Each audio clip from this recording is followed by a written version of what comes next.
everybody, Randy Patterson here with Boomerocity, and I have a very, very, very special interview for you today.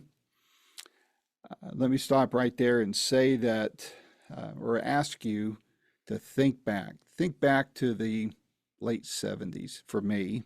This artist actually goes back further than that, but I first became aware of Gino Vannelli in 1978 when the Brother to Brother album came out, and that beautiful song, I Just Want to Stop, came out. And I bought the 8-track because that's what I was using mostly then, and then later got the vinyl, and since then I've gone, the various digital formats. And it's one of those albums, one of those songs that are for the ages.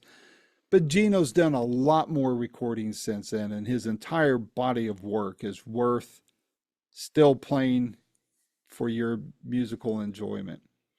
But his latest album, The Life I Got, To My Most Beloved, you see the album covers here, are particularly, this is probably one of the most special albums that I've ever had the privilege of listening to. And the reason why is there is a very deep, heartfelt energy behind this album, because the whole album deals or is tied to, in one way or another, to the passing of his wife of many years, over 40 years. And to hear what Gino has gone through up to that point and what he's gone through during the grieving process, it's an amazing story, and he shares some of that in this interview. We talk about other things too. We talk about his career and such, but the message throughout this album is very strong, very powerful, and at some point very needed. If you haven't gone through the death of a close loved one yet, you will. We all do.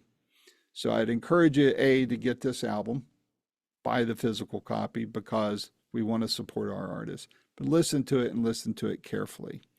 And while you're listening to this interview, I hope that you'll hit like and subscribe. Neither one of those actions are going to cost you anything, but it helps us out a lot. And please do share, not only with your friends who are Gino Vannelli fans or just music fans in general, but maybe to those who are going through or have gone through the loss of a dear loved one. This album and this story will be very helpful. So without any further ado, here's my first of what I hope are many more interviews to come with the great Gino Vannelli. Until next time, this is Randy Patterson with Boomerocity. Take care. You got I can hear you. fine. All right. I had to reboot. Sorry about that, Randy. Hey, Okay. not a problem. Believe me, I've had a lot worse go on, and it's Oh, not yeah. always a pleasant experience. Oh, So yeah. It's technology stuff, it's turn on the wrong thing at the right time or the right thing at the wrong time. yeah, exactly. So, hey, where are you clicking in from?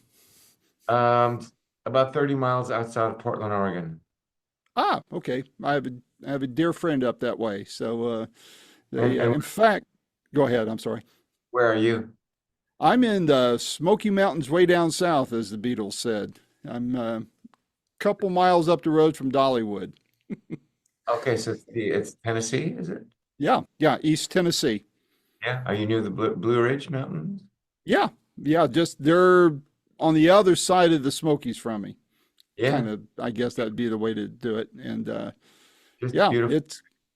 it is. I love it here. I was born not too far from here, grew up in Phoenix, but I'm a caregiver to my dad, so I live next door to him, and work out of my office here and all that. So but it's a beautiful place to be. Good. It's always nice to come home to a place you like to be. That's right. That's right.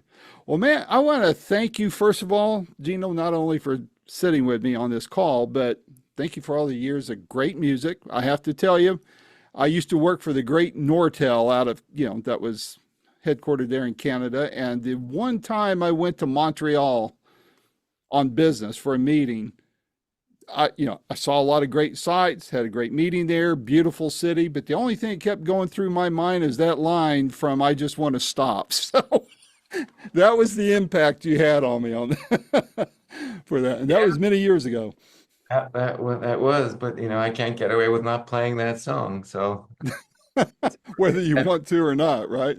ever And I got to compliment you too. And I don't know your secret, but way back then, when that album first came out, I thought you had the coolest hair. And I'll be dang if now, all these years later, you still do, man. And mine's going away. I'm, thinning, bald, and all that. And here you are. You got great hair. I hate you for it. So that, that. My compliments to however you maintain that. So, well, Matt, Uh, I absolutely love your latest album. I mean, that is, and when I was just listening to it at a level from a musical level, but then when I started doing research for this interview, I realized what the story was behind it. And so, for fans that may be tuning in to you for the first time in a long time, tell me about this album and the story behind it and what I mean, because man, my heart just went out to you when I was learning about all this. well, I was married to Patricia for 49 years, and we were the closest you can be. In fact, our marriage intensified as time went on. And she got neuroendocrine cancer, NET, 5, 6 years ago. Started feeling a little ill before that. And she went through 4 or 5 major surgeries, which were just hell, for her. And it was a slow decline, and there was lots of hospital visits in between. And you know what it's like being a caregiver. And Mm-hmm. so in the last year, I decided to, well, 2 years ago, I decided to build my studio, what you see here, just on my property, so that I could caregive Trisha. She needed me almost hourly at the end. And she was just, losing her was the most difficult thing I could go through ever. And of course, whatever songs there were coming out of me were just about her, about our how I felt, and couldn't help it. So that's why it is the life I got and to my most beloved, because it's everything that she's given me and all the emotions that have run through me through the years, how I've sort of collected them and put them into words and music in the last 3 to 4 years. Wow. Um, I mean, dumb question, and I'm going to try to avoid as few dumb questions as Oh, possible. ask But, away.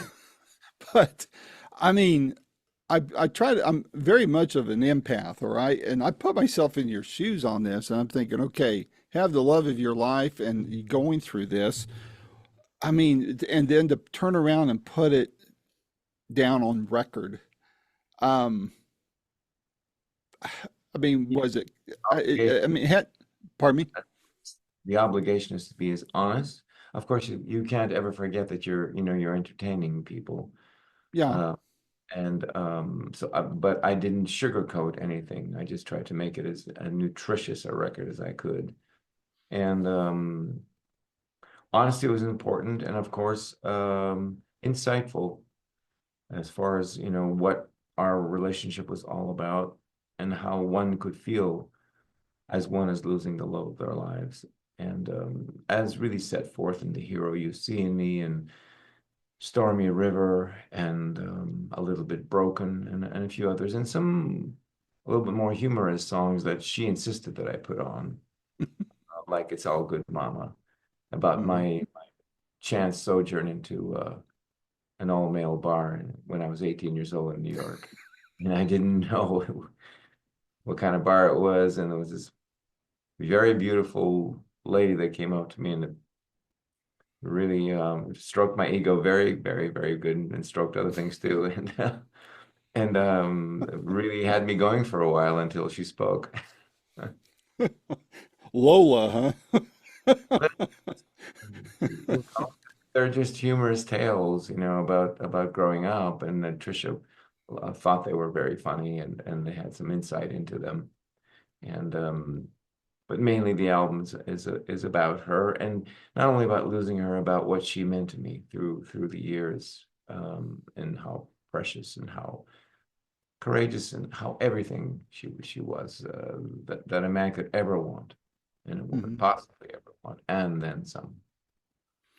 Well, I mean, doing an album like that. I mean, your whole body of work up until this album, especially, has always been songs from the heart, for the heart, about the heart. This one here just had. I mean, this had to be completely different, though. A different kind of heart story, I guess, or heart effort. Um, I mean, dumb question though. Did you feel raw? Did you feel exposed, transparent, vulnerable? I mean, how did it feel putting this together? And how does it feel performing the songs from this? Well, as I was mixing the record, I had a hard time to mix the record because I mean I would be in tears mixing it. So and I was trying to stay objective because emotions can cloud your vision, of course. Hmm. Um, and at first performing a few of the songs, I'd get a gulp in my throat, and I kind of hesitated here and there. I'm sort of getting used to it now, but you're right. It really felt raw for a long time, and I was hoping to convey to people that it was no drain, no burden at all to care give to someone that you love that much. And Right. and you know that caring for your dad, if you love your dad, it just comes natural. It's no Yeah. problem. It's a price you don't mind paying at all. So, I don't know. did from when it was all done? I mean, I can imagine for me doing something like that. When I write, I'll write. My outlet is writing, not music, just text. Um, but for me, if I share something that close to my heart, when I'm done, I'm just like drained. I'm spent. I feel like I've been wrung out. Mm. Was that, or is that similar to what you felt when you completed this album? There's a bit of a cathartic, procedure, that happened as I was writing. And but I was trying to, the minute I was trying to divulge as much as I had inside, I would always stand back and say, this is too much. It's Yeah, kind of like, if you see a movie about a murder, you want to see a movie. You don't really want to see the details of the murder. Then it's not a movie. It's not entertaining anymore. That's why I always never really understood, movies that really do explicit rape scenes or things like that, because it's no yeah, longer entertainment. We can imagine it, so just move on. So right. for me, the hard part was being as um hard-edged as I could to tell the truth, and yet being filing it down so that it's palatable. Yeah, Because you just don't want to create a sad album. correct. The way to temper the sadness is to give it insight, and Yeah, and to give it balance. Say that the loss was so great, but the love was even greater. that's a great way of putting that. What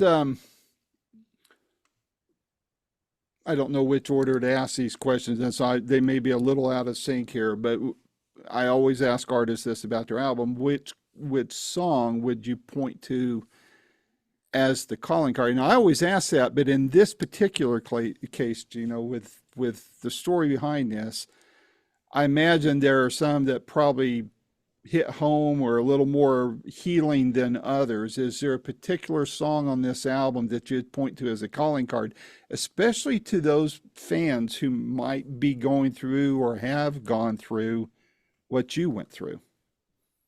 Well, they all are. The title song, "The Life I Got," I mean, is case in point, is not so much about sadness. It's just about being grateful.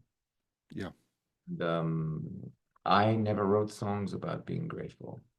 Hardly ever. Maybe I may have hinted at it, but I always wrote songs that I thought were insightful about, any particular agony or pain or want or desire, unmet, desire or unmet love or things that I would see from happening around me. And this album is singular in the way that it is about one thing and one thing only, about losing Trisha.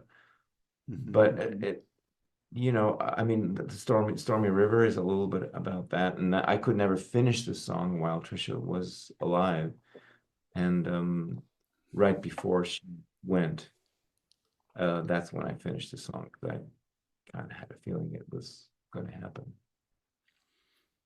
I What? never, I'm sorry. Go ahead. I never did show her the final lyric. Hmm. What is the biggest takeaway that you hope fans get from this album? Well, it is true that there's an element of sadness, but there's an element of incredible gratitude, and overall an element of what can you say when you love someone so much and you Hmm. lose someone. There are really, it's really unutterable in a way. And so I'm writing, but really, truly, I'm at a loss as I'm writing. Yeah. Um, the music is good, and I thought that I would work extra hard because of the topic, to make the music as pleasant and as ear-catching as I could, and to not overproduce it, Hmm. to just produce it just right. So I really mulled over it many, many, many months to be sure that I wasn't just padding it or adding things that were totally unnecessary. And so there's an element about some sparsity in the album compared to maybe some of the thick layers that I've had in the past. Hmm. And then the vocals. I mean, in many cases, I redid the vocals 2 or 3 times because I wasn't happy. The first take may have been too sad or too morose, and then I decided to put a little more smile to it, a little power to it, or something like that. And one day I'd wake up, I'd say, I think I know how to sing this song, like in Stormy River. I tried singing it many times and it failed and failed and failed. I woke up one morning and I just said, today. And I think I did it in 1 or 2 takes. I for a musician such as yourself, it's I think I can relate to that because when I write, if I'm trying to conjure up something, I, it usually goes in the trash. But when you feel it here, and it's just you just know it, you just know, and the words come together, and the feedback you get kind of attests to that, and so that leads me to a two-pronged question for this album in particular, and then also as a separate answer to the rest of your body of work.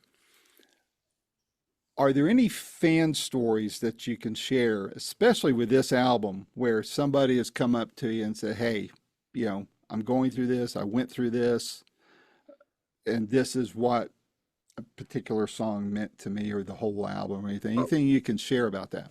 through the years, I've met a lot of people that have said I've lost my wife, or I've lost my husband, or I've lost my child, or my mother, or my father. So it's through the years, 50 years of performing, it was always there. There was always at least every concert there'd be 2 or 3 or 4 people that would say something like that. So I was always aware of the life predicament that a lot of us go through at various times, but we will all go through it, but just at various times.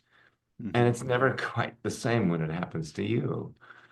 It's a very strange thing that when you're with someone, you just you just have this feeling of invincibility, or an eternal feeling about your love, about your association, about the everyday things you're going through. And in that sense, you do take it for granted. And when it's gone, the first thing that comes to mind is that, oh, I should have paid more attention. I should have done this, or there are regrets. And I'm not sure if I had to relive it, I would do it any differently, but you do feel that sense of regret Yeah. that I didn't know how much I would miss her. And if she'd be here right now, or if this was 1998, right now, I would just hold her till and squeeze her to death. And and that's what happens naturally. In any book you read about grief or the sorrow of losing someone, regret is the first thing that happens. Yeah.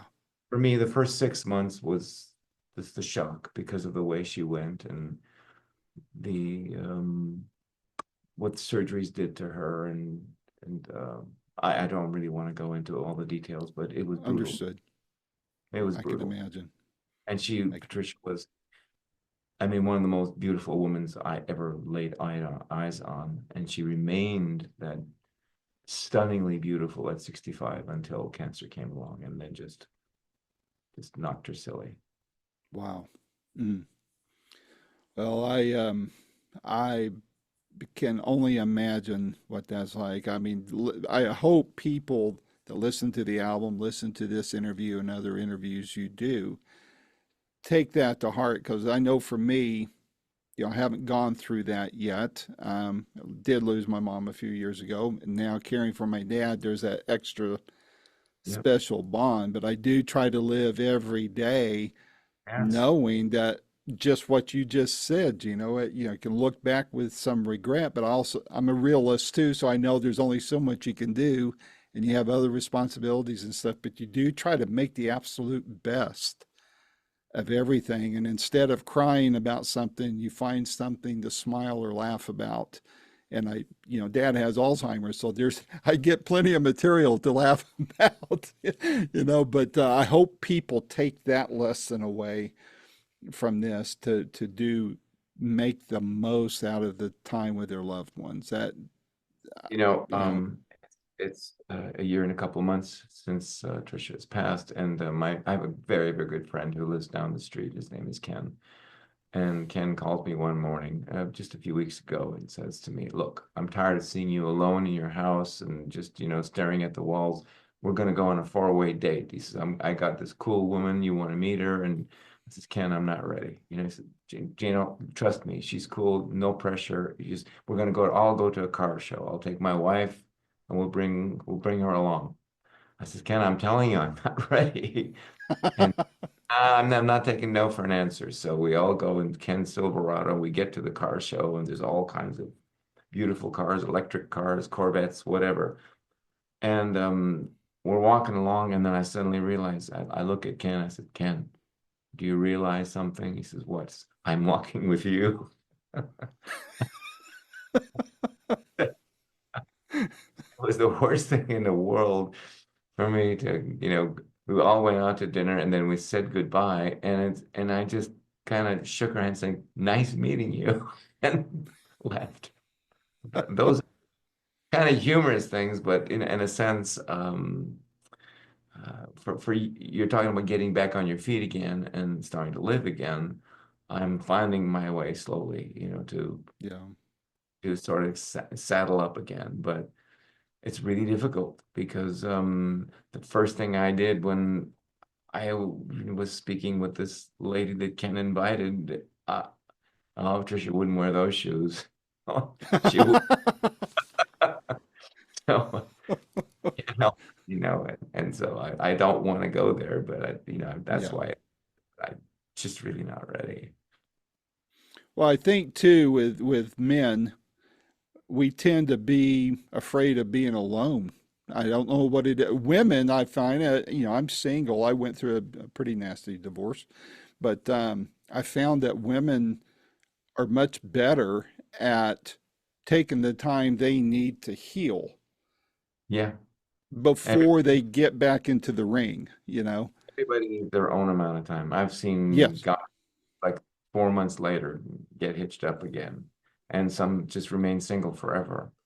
Yeah. It all depends. If I mean, some people get desperate and don't want to be alone, and there is a practical side of it. I mean, I can't believe how difficult it is to run a house, run a career, and do anything I want to do other than that because I write a lot too, and whether I'm writing music, lyrics, or prose or poetry, that when you begin the process of writing, 6 hours could go by like nothing. Hmm. And suddenly you realize you open the refrigerator and there's nothing there. What am I going to do to eat? Yeah, exactly. there are practical things that you don't realize when you're a team that get taken care of. Yeah. Um, and they're not there anymore. So you have to your time management becomes really different. You Yeah. know, between groceries and banking and the silly details of life. And they're really not silly. I mean, they need to be taken care of. But you know, my wife Trisha was also my bookkeeper, you know, so she Mhm. really did a great job. I never really started making, I mean, when she started booking, keeping the books, not that she was cooking them, but she was when she I started making more money. You're doing a great job because she was really a stickler for detail, and she said, "What's this 5 cents for?" and so on and so forth. And now that she's not there, I mean, I have to either entrust someone with that to know all my deepest secrets in business or do it myself. And so it's taken a while to do both. Yeah. And so the Yeah. little details like that come about besides missing the one that you love. I mean, it's just when the tragedy seems to be over, it's just this longing that just Yeah. remains. Yeah. And you can't do anything about it. And you're forced into it, whatever your predilection for spirituality is, you're forced into a spiritual or an otherworldly look at it. The Yeah. minute you wonder, where have you gone to? You were there 1 minute, even though with a sick body, we were communicating, you were all there, and now you're gone. Yeah. Where are you? And so you can't help but go into the really where the rubber meets the pavement. All the stuff that I've studied and about theology, about this, about that. I mean, what is the truth about it? And the truth is you'll never really know. It is an incredible mystery. Yeah. But the mystery We, is worth thinking about and it worth is. delving into. Mm-hmm. And you know that the more you hold it sacred, somehow the better you feel about yourself. Yeah. Agreed. Agreed. I one person just keeps coming to mind as we talk, Gino, and that's Bruce Sedano. I don't know if you know him. He was Donna Sumner's husband, and she passed away. And I have to think that, and maybe I'm wrong on this. You could shed light on this. That when you're in the public eye, like you are, like he was with Donna and others, that you feel like you're just under the bright spotlight and magnifying glass of the world, and you feel like you feel like you can't grieve in private, or it's hard to because everybody wants to watch you and see how you're going to do and what are you going to do, or trying to read something into your actions or inactions, all that kind of thing. It's got to be or did you run into that? Have you run into that so far with that? Well, I suppose they're a little comical, but I've had at least 5 to 10 propositions for people to be my cook, my this, my that, with these kind of, empathetic and sobbing and weeping kind of, texts or letters, and that's a natural thing, I suppose. But the people that do follow me are pretty smart people, and they're respectful. Mm-hmm. 99.9% of them. And so it really hasn't been that much of a problem. And I've divulged some information on my website and Facebook page and all that. And it seems to be good enough. Good, good. Shifting gears a little bit, um, what what has been the biggest changes that you've seen in this business, and what it's both the good and the bad? What's been the best change, the worst change you've seen in this since your career started? Well, the good and the bad, I've always been sort of neck and neck, depending upon your choices. From the beginning, when I started in 1967, 68, had my first record deal. Um, the delivery systems, the tools we use are different. My brothers and I, when the computerized, well, when the first Apple computer came out and the first MIDI programs came out in the early 80s, by 1984, 85, Joe, Ross, and I figured, yes, in the future, it's going to be all software based. And so we're going to learn the language. And so for me, I'm very much at ease recording old school with a band, mid school with piecemealing it with various tracks, and absolutely new school of just turning around on my keyboard and putting up all kinds of sounds and creating something with software. And either way, you're making art. It's just a different brush. Yeah. You can do it by dots, you can do it by strokes, you can do water, you can do oil, those are just delivery systems. So the delivery system is different, but the fact remains that a good song is a good song, a good singer is a good singer, an honest performer is an honest performer. Those things seem to hold true. And that's why a lot of young people admire a lot of songwriters and records from the 70s and 80s, and even late 60s, and sometimes even songs from the 50s that were so well written. Mm-hmm. Because it's hard. It takes a lifetime sometimes to write one or two classics. Yep. And sometimes they happen and they never happen again. The one hit wonder type of thing, right? I wouldn't even call it a one hit wonder. That's demeaning. If you can write one song that remains with people for 50 years, or that's not easy to do, because you could be really good at it and write a bunch of good ones, even write a bunch of great ones, but you might write one or two, the most three classics. Yeah.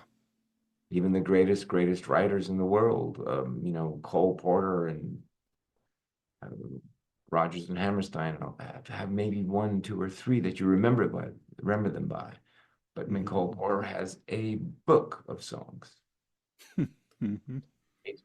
I mean, Broadway plays and so on and so forth, and has like 10, 20 very well-known songs, and maybe two or three that are people know without knowing Yep. him. And Yep. so, I mean, I'm a bit of a musicologist, I've studied all these people. I mean, Irving Berlin is another example. I mean, he wrote tons and tons of songs, but everybody knows him by White Christmas. Mm-hmm. And he really only wrote one that is that important. He wrote a few, I mean, that were very important, but that Right. one was through the Off ages. the charts. Yep. Absolutely. And every songwriter hopes to do at least one of those if and feels successful if they do. That's Have intent to do so, but my belief is that you're going to either write it by accident, almost precociously, or you're going to write it after 50, 60 years of experience, and one morning it's just going to fall from your lips. yeah. You probably won't be around to enjoy its Yeah. admiration. True. True. What haven't you done yet that you still want to do in your career? Well, I'm right now. I've written something called the Book of Seven, and I'm working on the seventh. Well, it's longer than a short story. There are kind of seven novellas, and I'm setting music to prose instead of visual to music. And so they are graphic novels, uh, graphic in some cases graphic verse novels, and so there's really deep, thoughtful illustrations to every story. And it's been stories that have been kind of running circles in my mind for the last 30 years. And I finally, during COVID, decided to say, I'm going to write them, finish them. And now I'm just in the last throes of the seventh story. And that will be coming out probably by next year. And so that's really a goal of mine, an immediate goal of mine. And then after that is a very, very, very long novel, very deep novel about medieval times. And it's a story that's been on my mind also for 25, 30 years. and it's called Land of the Littles. And I've written 7 chapters so far, long chapters, and there are probably at least 20 more to go. And that will probably be done 27, 28.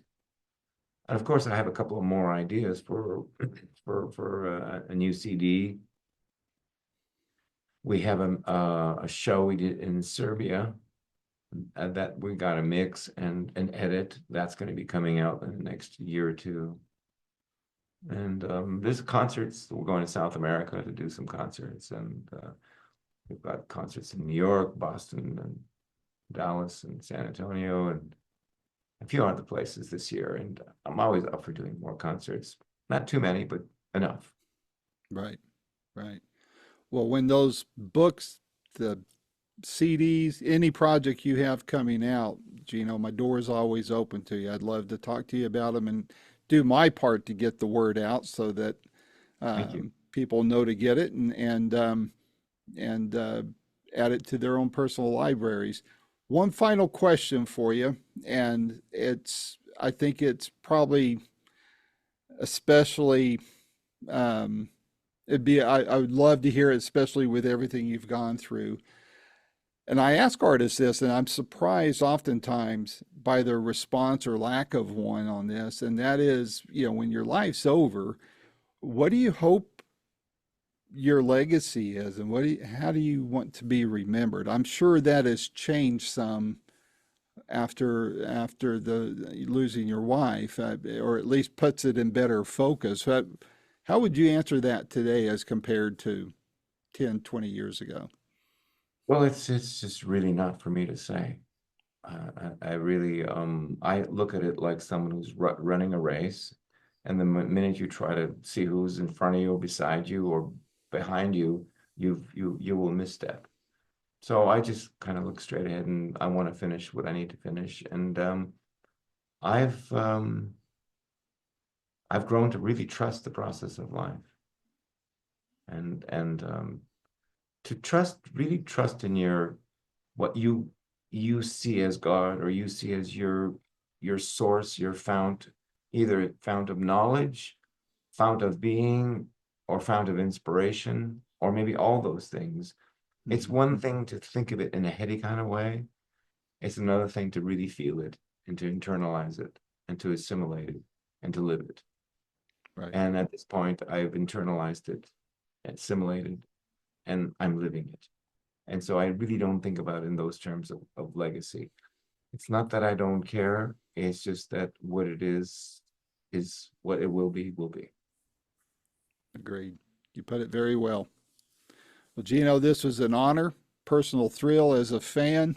Thanks, And man. I hope this isn't the only time we talk. Like I said, I'd love to help get the word out on anything else you do moving forward. I'll send you and Ross the link when this posts, and also it's going to go in the regional magazine here too. So some good stuff there, and I think people are going to love to hear from you and see what you're up to and hear your story that you shared today. So thank you so much for that. I appreciate it. Take care.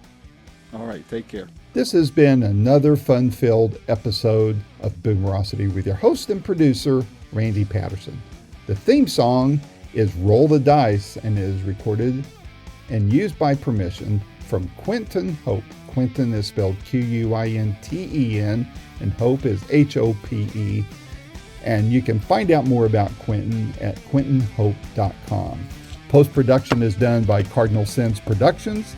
The Boomerocity name, logo, and content is copyright protected. Segments may only be used with written permission by Boomerocity and/or its assignees. Inquiries should be directed to input@boomerocity.com. Copyright 2025.